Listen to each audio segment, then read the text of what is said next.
नमस्कार, himachalavhi.com का radio bulletin सुन रहे हैं आप। मैं हूं आपके साथ नेहा गुप्ता। इस बुलेटिन में हम बात करेंगे प्रदेश भर की तमाम बड़ी खबरों के बारे में, लेकिन शुरुआत करेंगे मुख्य सुर्खियों के साथ। नारी शक्ति है, सम्मान है, नारी गौरव है, स्वाभिमान है, जग जग में इनका गुणगान है। हिमाचल प्रदेश में मिल रहा है नारी शक्ति को सम्मान। हिमाचल सरकार ने बनाया हर नारी का जीवन आसान। मुख्यमंत्री गृहिणी सुविधा योजना में घरेलू गैस कनेक्शन दिया गया। बेटियों की शादी के लिए मुख्यमंत्री शगुन योजना बनी सौगात। प्रधानमंत्री मातृवंदना योजना से गर्भवती महिलाओं को मिली आर्थिक सहायता। मदर टेरेसा असहाय मातृ संबल योजना निसहाय महिलाओं के लिए मददगार बनी। बेटी है अनमोल योजना पात्र बेटियों को सशक्त बनाने में बनी संबल। उनके नाम 21,000 रुपए बैंक में करवाए गए जमा। शक्ति है, सम्मान है, नारी गौरव है, स्वाभिमान है, जग जग में इनका गुणगान है। सूचना एवं जनसंपर्क विभाग हिमाचल प्रदेश द्वारा जनहित में जारी। वायुसेना का MiG-21 लड़ाकू विमान हुआ क्रैश, हिमाचल का पायलट शहीद। बैजनाथ में बोले सीएम जयराम, गरीब को भी अपने बच्चों की शादी धूमधाम से करने का है हक। हिमाचल हाई कोर्ट का बड़ा फैसला, 10वीं के बाद डिप्लोमा कोर्स करना 12वीं के बराबर, युवक को कांस्टेबल पद के लिए कंसीडर करने के आदेश। करुणामूलक आश्रितों के अनशन का 1 साल, शिमला में निकाली आक्रोश रैली। शिमला में तहबाजारियों पर फिर चला निगम का डंडा, अधिकारियों से बहस पड़े, एमसी की कार्यवाही से नाराज दुकानदार। हिमाचल में 38 सड़कें अवरुद्ध, 24 बिजली ट्रांसफार्मर ठप, कुल्लू के लोट गांव में भूस्खलन का खतरा। अब समाचार विस्तार से। अब सुनिए बदलते हिमाचल की सुखद कहानी। जिला ऊना के बंगाणा निवासी राकेश कुमार नोएडा में एक बड़ी कंपनी में 8 वर्षों तक काम करते रहे। कोरोना महामारी के दौरान इनकी भी नौकरी छूट गई। हिम्मत, हौसले और कुछ कर गुजरने के जज्बे ने राकेश कुमार को अन्यों के लिए मिसाल बना दिया। राकेश ने अपने प्रदेश लौटकर मुख्यमंत्री स्वावलंबन योजना का सहारा लिया, गद्दा निर्माण उद्योग शुरू किया, अन्यों को भी रोजगार दिया, ऑनलाइन सेल का प्लेटफॉर्म भी बनाया, आपदा को अवसर में बदला। केवल जिला ऊना में ही 300 से अधिक लोगों ने मुख्यमंत्री स्वावलंबन योजना का लाभ उठाकर विकास की सुखद कहानी लिखी। ये है मेरे प्यारे बदलते हिमाचल की तस्वीर। सूचना एवं जनसंपर्क विभाग हिमाचल प्रदेश द्वारा जनहित में जारी। राजस्थान के बड़ामेर में भारतीय वायुसेना का MiG-21 लड़ाकू विमान दुर्घटनाग्रस्त हो गया। इस हादसे में हिमाचल प्रदेश के पायलट की मौत हो गई। मंडी जिले के संधोल का पायलट इस विमान को उड़ा रहा था। पायलट की पहचान विंग कमांडर मोहित राणा पुत्र राम प्रकाश निवासी संधोल मंडी के रूप में हुई है। पिता सेना में कर्नल के पद से सेवानिवृत्त है। इन दिनों वे चंडीगढ़ में रह रहे हैं। डीसी मंडी अरिंदम चौधरी ने इसकी पुष्टि की है। उन्होंने कहा कि अंतिम संस्कार संभवतः चंडीगढ़ में ही होगा, ऐसी सूचना है। मोहित 15 दिन पहले ही अपने गांव आया था। विमान में 2 पायलट सवार थे और इस दुखद हादसे में दोनों पायलट शहीद हो गए हैं। मिग विमान के नीचे गिरते ही इसमें आग लग गई और ये धू धू कर जलने लगा।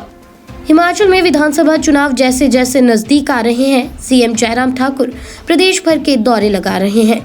इसी कड़ी में आज यानी शुक्रवार को सीएम जयराम ने जिला कांगड़ा के बैजनाथ का दौरा किया। यहां सीएम जयराम ठाकुर ने करोड़ों की योजनाओं के उद्घाटन और शिलान्यास किए। सीएम जयराम ठाकुर ने शगुन सम्मान योजना के लाभार्थियों को भी सम्मानित किया। इस अवसर पर सीएम जयराम ने कहा कि आज यहाँ बैजनाथ भगवान शिव की पवित्र धरती है और उन्हें यहाँ आकर आज बहुत अच्छा लगा। उन्होंने कहा कि एक निर्धन परिवार भी अपने बच्चों की शादी धूमधाम से कर सके, इसके लिए सरकार ने धन का प्रावधान किया है। हिमाचल हाईकोर्ट ने मैट्रिक के बाद पॉलिटेक्निकल कॉलेज में प्राप्त 3 वर्ष के डिप्लोमा कोर्स को 12वीं के बराबर मानने के आदेश सुनाए हैं। न्यायाधीश सबीना व न्यायाधीश सत्येन वैद्य की खंडपीठ ने अमन शर्मा द्वारा दायर याचिका को स्वीकार करते हुए ये आदेश पारित किए। पॉलिटेक्निकल कॉलेज से सिविल इंजीनियर में 3 साल का कोर्स करने के बाद अमन शर्मा कांस्टेबल के पद के लिए अप्लाई किया तो वो उनका फॉर्म अप्लाई नहीं हुआ। उनका फॉर्म ये कहकर रिजेक्ट कर दिया गया कि उन्होंने 12वीं कक्षा नहीं की है, बल्कि 10वीं कक्षा के बाद सिविल इंजीनियर में डिप्लोमा कोर्स किया है। मामले को लेकर अमन शर्मा ने हाईकोर्ट में याचिका दायर की, जिसमें शुक्रवार को हाईकोर्ट ने फैसला सुनाते हुए प्रार्थी को कांस्टेबल पद के लिए कंसीडर करने के आदेश जारी किए हैं। शेष समाचार ब्रेक के बाद। अरे सुरेश भाई, हाँ कमला, सुना बहुत बीमार थे, अब कैसी तबीयत है? अब बेहतर हूँ। अच्छा, मुझे मुख्यमंत्री सहारा योजना के बारे में पता चला। मुख्यमंत्री सहारा योजना? हाँ कमला, अगर कोई गंभीर रूप से बीमार हो तो उसे 3,000 रूपए की सहायता सरकार से मिलती है हर महीने। अब 3,000 रूपए मेरे बैंक खाते में हर महीने आ रहे हैं। अब जीना कुछ आसान हो गया है। अरे वाह, तो मुख्यमंत्री सहारा योजना बन रही है गंभीर रूप से बीमार लोगों का सहारा। ये है मेरे प्यारे बदलते हिमाचल की तस्वीर। सूचना एवं जनसंपर्क विभाग हिमाचल प्रदेश द्वारा जनहित में जारी। अपनी मांगों को लेकर क्रमिक अनशन पर बैठे करुणामूलक आश्रितों को 1 साल हो गया है, लेकिन प्रदेश सरकार की ओर से इन आश्रितों की कोई सुध नहीं ली जा रही। वहीं अनशन का 1 साल पूरा होने पर करुणामूलक आश्रितों ने शुक्रवार को शिमला डीसी ऑफिस से शेरे पंजाब तक आक्रोश रैली निकाली और सरकार को 13 अगस्त तक आश्रितों की मांगों को पूरी करने का अल्टीमेटम दिया। करुणामूलक आश्रित संघ के अध्यक्ष अजय कुमार ने कहा कि आश्रित 1 साल से कड़ाके की ठंड बरसात में अपने हक के लिए लड़ाई लड़ रहे हैं, लेकिन ये सरकार उनकी मांगों की ओर कोई ध्यान नहीं दे रही है। शिमला के बाजारों में तहबाजारियों का अतिक्रमण कम होने का नाम नहीं ले रहा है। शहर के विभिन्न हिस्सों में दिनों दिन अतिक्रमण बढ़ता जा रहा है। तहबाजारियों के इस कब्जे से बाजारों में रास्ता संकरा हो जाता है, जिससे लोगों को चलने में दिक्कतें पेश आ रही थी। शुक्रवार को भी नगर निगम के अतिरिक्त आयुक्त कर्मचारियों और पुलिस जवानों के साथ लोअर बाजार का निरीक्षण करने पहुंचे। उन्होंने अन्य कर्मचारियों को तहबाजारियों पर कार्यवाही करने के निर्देश दिए। इस दौरान सड़क पर सामान बेच रहे तहबाजारियों का सामान भी जब्त किया गया। वहीं दुकानों के बाहर सामान सजाने वालों पर भी कार्यवाही की गई। लोअर बाजार में कुछ दुकानदार नगर निगम के अतिरिक्त आयुक्त के साथ उलझते हुए भी नजर आए और काफी देर तक बहसबाजी चलती रही। हिमाचल प्रदेश में हो रही भारी बारिश के कारण 38 सड़कें अवरुद्ध, 24 बिजली ट्रांसफार्मर ठप और 4 पेयजल योजनाएं प्रभावित चल रही हैं। मौसम विज्ञान केंद्र शिमला ने शुक्रवार को भी भारी बारिश का ऑरेंज अलर्ट जारी किया है। लोगों से नदी और नालों के नजदीक नहीं जाने की अपील भी की गई है। जिला कुल्लू की ग्राम पंचायत फनौटी के गांव लोट में भारी बारिश के कारण भूस्खलन का खतरा बढ़ गया है। गांव के पास बनी एक गौशाला भूस्खलन से क्षतिग्रस्त हो गई है। रेडियो बुलेटिन में आज के लिए बस इतना ही। नमस्कार।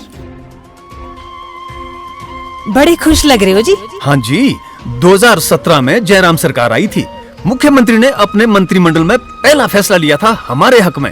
अब तो बुढ़ापे की पेंशन लगाने की उम्र घटाकर 60 साल कर दी है। भाई, मेरे जैसे सैकड़ों लोगों को इसका फायदा मिलना, खुश क्यों नहीं होना। वर्ष 2017 में सामाजिक सुरक्षा पेंशन पर खर्च होते थे 400 करोड़ रुपए वार्षिक। अब जयराम सरकार खर्च कर रही है 1300 करोड़ रुपए वार्षिक। ये है मेरे प्यारे बदलते हिमाचल की तस्वीर। सूचना एवं जनसंपर्क विभाग हिमाचल प्रदेश द्वारा जनहित में जारी।